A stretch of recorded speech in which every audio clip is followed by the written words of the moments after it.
अच्छी बात यह है कि एविएशन सेक्टर जो है वो टेक ऑफ कर रहा है, और एक स्टॉक जो है जो 2000 के ऊपर अब टेक ऑफ करके 2055 पे आ गया है, वो है इंडिगो। थोड़ा धीरे धीरे चला, थोड़ा रिलेक्टेंट था, जैसे धीरे धीरे विमान चलता है ना, स्पीड पकड़ने से पहले उसके बाद उड़ जाता है।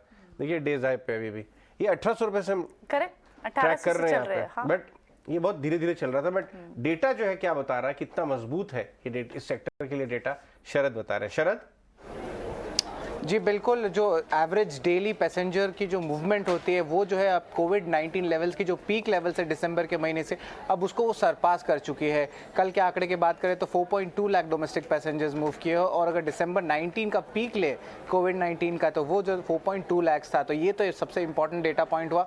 दूसरा इंपॉर्टेंट डेटा पॉइंट है कि जो पैसेंजर लोड फैक्टर होता है वो सारे एयरलाइंस का 90% के ऊपर है, और अगर एयर इंडिया की बात करें तो वो तो 96% पे है। पैसेंजर लोड फैक्टर बेसिकली होता है अगर आप 100 सीट्स प्लेन में हैं तो उस 90 से ज़्यादा जो सीट्स है जो ऑलरेडी ऑक्यूपाइड है एट एन एवरेज सारे रूट्स को लेके। तो ये दो डेटा पॉइंट बहुत स्ट्रांग है। हमने देखा कि जो एक्सपेंशन हो रही है, एयरपोर्ट ले लीजिए या आप एयरपोर्ट लाउंजेस ले लीजिए, अगले 20 साल में जो है एयरपोर्ट की साइज़ जो है ऑलमोस्ट 3 गुना बढ़ जाएंगी जितने ऑपरेशनल एयरपोर्ट्स हैं, और अगर लाउंज सर्विसेज की बात करें तो वो तो 4 गुना बढ़ने वाली है। अब इसमें स्टॉक्स कौन कौन से हैं? ऑफकोर्स आपने कहा इंटरग्लोब एविएशन, स्पाइसजेट जैसे एविएशन स्टॉक्स हैं, लेकिन उसके अलावा ड्रीम फोक सर्विसेज वाले भी स्टॉक्स हैं जो आपके लाउंज सर्विसेज देते हैं एयरपोर्ट में। और इसके अलावा जो है ऑफकोर्स जीएमआर के जो एयरपोर्ट की कंपनी है जो लिस्टेड हुई है हाल ही में, तो वो भी फोकस में रहेगा। लेकिन क्या अहम ट्रिगर्स एविएशन स्टॉक से ये भी बता दूं, एयरफेयर बढ़ चुके हैं, बहुत ज़्यादा डिमांड आ रहा है एयर ट्रैफिक का, क्योंकि फेस्टिव सीजन है, 2 साल बाद लोग बाहर घूमने निकल रहे हैं, और लोअर क्रूड प्राइसेस हैं।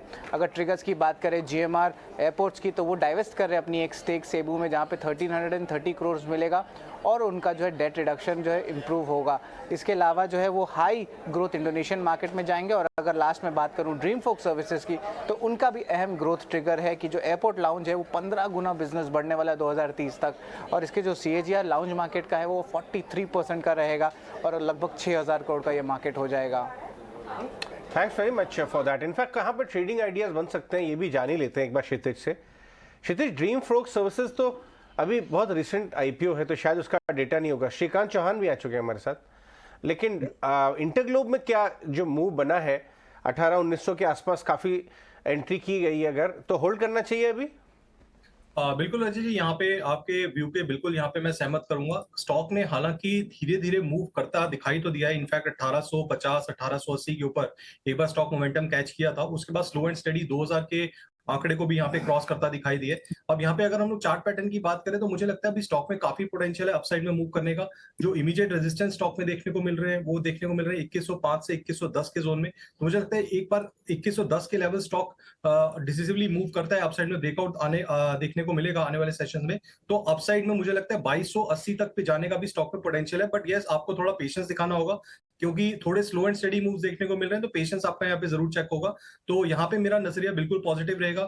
डाउनसाइड की अगर बात करें तो स्टॉक ने एक अच्छा खासा सपोर्ट बिल्डअप कर लिया है 1980 1950 के जोन में। तो ओवरऑल नजरिया पॉजिटिव है जब तक स्टॉक 1950 के ऊपर ट्रेड कर रहा है। ओके ठीक है, 1950 के ऊपर जब तक है ये शेयर तब तक बिल्कुल ठीक है। श्रीकांत चौहान